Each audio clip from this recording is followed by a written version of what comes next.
What's the biggest criticism of the Detroit Lions draft? It is that we reached in the first round for a couple of players. And I have said over and over again, I don't think we reached, especially when you look at the talent level.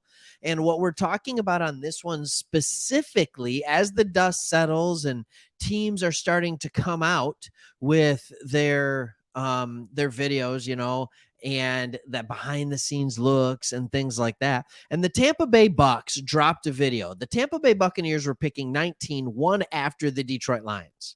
And they were talking about how they had two guys on the board that they were willing to take. And those two guys were Kalijah Cansey and our middle linebacker, Jack Campbell. So they were talking about those two, and they asked if they were worried about the Lions. Are we worried about the Lions? Are we thinking the Lions will take Cansey? And all of this kind of stuff, which is a lot of people projected us to take Cansey right around 18, but a lot of stuff was swirling come closer to draft time. And it's like, I don't know what we're going to do and all that kind of stuff. But this video proves that the Detroit Lions, if the Lions had selected Cansey, the Bucks were taking Campbell.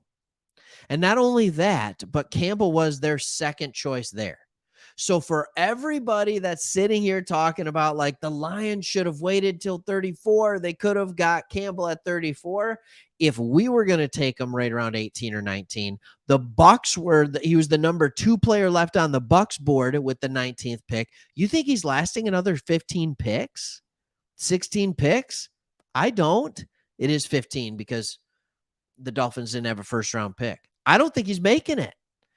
And so with this whole idea of did we reach for Jack Campbell, I think that all becomes kind of null and void. And we realize like, no, that's not it. That's great. And we already talked earlier, like the Lions weren't the only team in love with tight end Sam Laporta. He was going to go soon. He was probably going to be the next tight end off the board.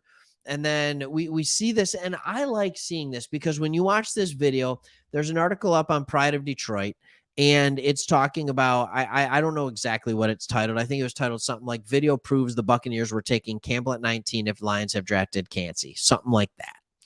And what I like about this is when you watch the video, they sit there and they say who their two players are. And Todd Bowles, who was interviewed afterward, said we still had two guys that we really liked on the board, and Cansey being one of them. Buccaneers coach Todd Bowles said after the fact, we had a shot either way Detroit picked. So they liked Cansey, they liked Campbell. That's what we find out in the video. Then when Detroit picked the other way, in other words, saying the other guy we wanted, when they picked linebacker, we had a chance to get Cansey. And here's what the next word out of his mouth was. And that was pretty good. That was pretty good. And then he clarified it by saying, that was great. We were thrilled to get him. I even think when you are looking into the words, sometimes words are just unfortunate and you're in an interview, you're kind of nervous. Todd Bowles has never seemed like a guy who's super comfortable doing interviews in front of a camera, stuff like that. It's just not necessarily his bag and what he does. But he said that was pretty good. What would your feeling if you're Kalijah Cansey and your coach is like, yeah, well, he fell to us and that was pretty good. Oh my goodness. And then you see Jack Campbell get, drafted, and the Lions war room is going nuts, which they like to do after almost every pick, especially first round, second round picks. They love to go nuts.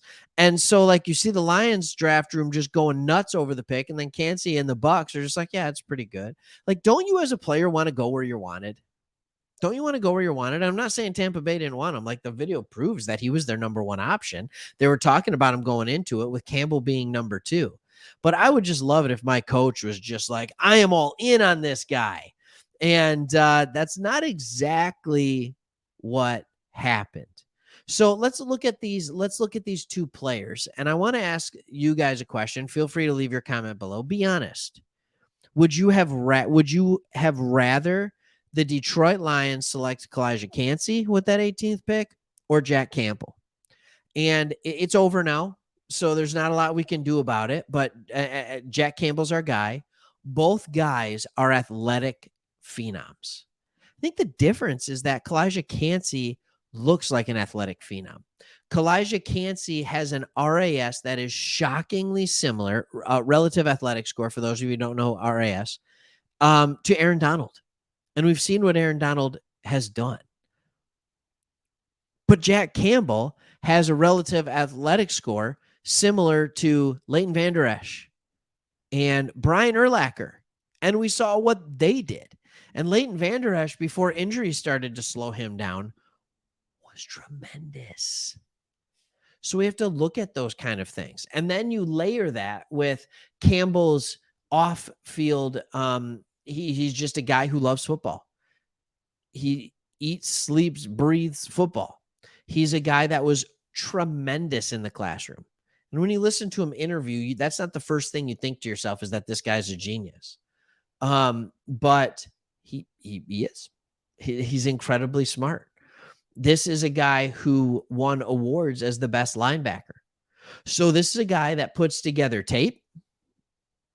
He gets it done in the classroom. He loves the game. He was well coached at Iowa. He wins award for his on-field play. He gets it done on the field, and he has that score of great athleticism. Kalijah Cansey on film pops more. He pops more than Jack Campbell. He makes these plays in there, and part of it is because you don't expect D tackles to make those kind of plays. Well, and the fact is he's undersized. He's undersized. He just happened to play on the inside a lot. So that, I think, is kind of what it was. But all the other thing, and the athletic score is there. Oh, yeah, it's there. But everything else goes Campbell's way. Positional value might go to Cansey, but he's also, it's worry that he's a tweener. So does it? Does that go to him fully? I just think it's impressive, and I think it's proof that we didn't reach. We've now heard that teams were obsessed with Laporta. He was going to go.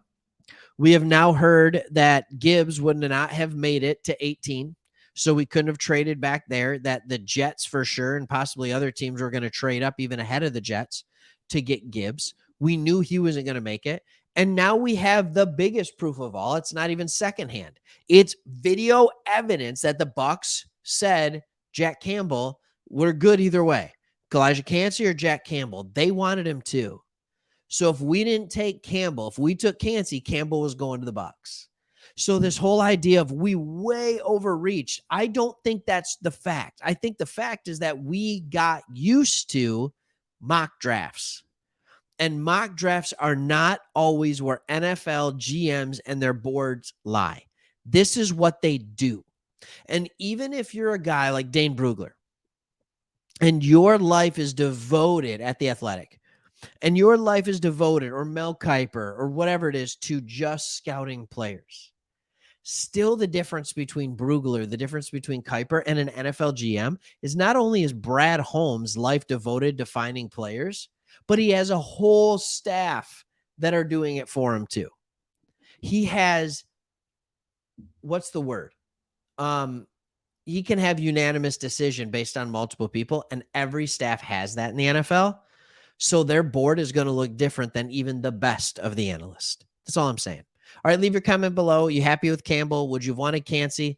I'm happy with Campbell, and I'm happy going forward. I'm excited. In Brad Holmes we trust. Go Lions. Leave a comment, subscribe, and we will see you on the next one.